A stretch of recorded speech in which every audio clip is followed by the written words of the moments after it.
সে পাক আমার বললেন বাবা আপনি কি আমায় চেনেন? না না না, এলাকায় খুঁজতেছি আব্দুল কাদের কি খুঁজে খুঁজে হয়রান হয়ে গেছি, আমার অর্থ সব শেষ হয়ে গেছে।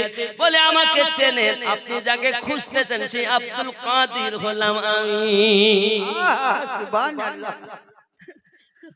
তাহলে আপনি এটা আপনার খাবার। উনি বলছেন, আগে বলেছেন আমারও না তোমারও না, আরে আমি তো আপনাকে খুঁজছি, ये हालात কেন?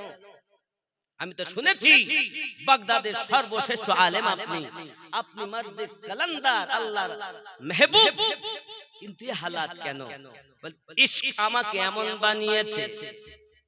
সরকারে আলা হযরত আজিমুল বরকত আলাইহি रहमत रिदवान बोले आए इश्क तेरे सदके चलने से छूटे सस्ते जो आग बुझा देगी वो आग लगाई है। সুবহানাল্লাহ। আলাদা আশিক আলাদা। আমার বাবাজি ভাইয়েরা, শুধু তাই নয় বাবা, হযরতে রাবিয়া বাসারি রাহমাতুল সালামুল্লাহি এমনি করে রাহমাতুল্লাহি আলাইহা পৃথিবী জমিনে এমন ছিলেন বাবা, এমন করে রাতের বেলা ইবাদত বندگی করেন, রাতের বেলাতে আপনার পায়ের হালাত এমন করে কান্নাকাটি করতেছেন।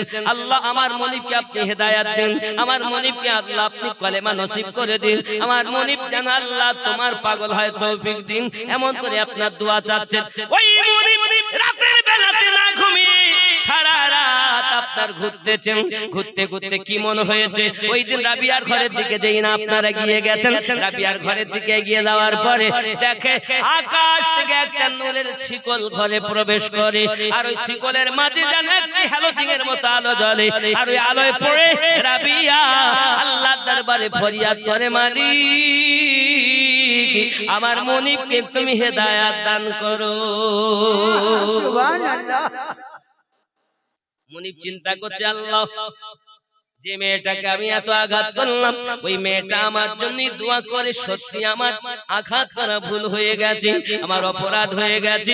মনিবের আর ঘুম হয় না, সারা রাত অপেক্ষা করে রাবিয়ার জন্য। সকালবেলা ইশরাকের নামাজ পড়ে যখন আম্মা আমার চলেছেন ওনার বাড়ি কর্মে, এমন সময়তে ডাক দিচ্ছেন, মা রাবিয়া কাছে আয় না মা।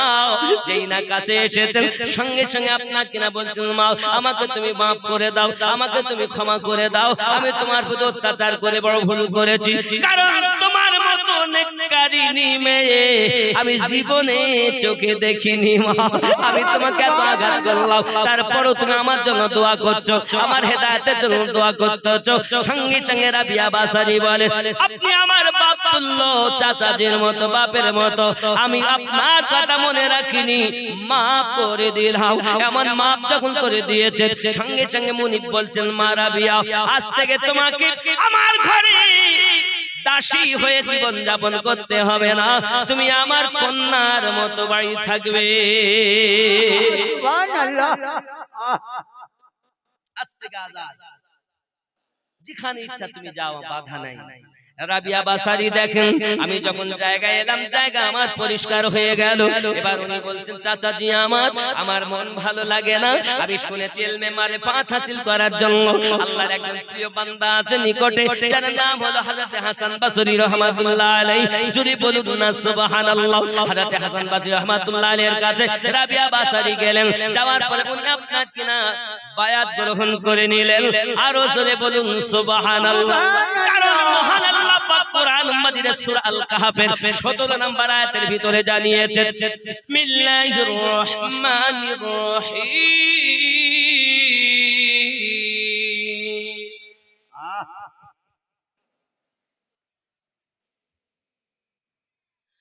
মান ইয়াহদিল্লাহু ফাহুয়াল মুহতাদি ওয়া মান ইউদ্লিল فلن تجد له وليا مرشدا।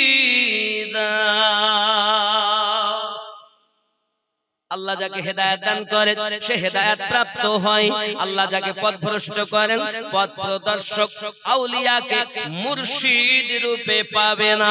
তাহলে যারা আল্লাহ পাক হেদায়েত যাদের চেয়েছেন তারাই দুনিয়ায় মুর্শিদ পেয়েছেন, আর যারা মুর্শিদ পায়নি আল্লাহর কোরআন মোতাবেক তা আল্লাহর নিকটে হেদায়েত প্রাপ্ত হয়নি।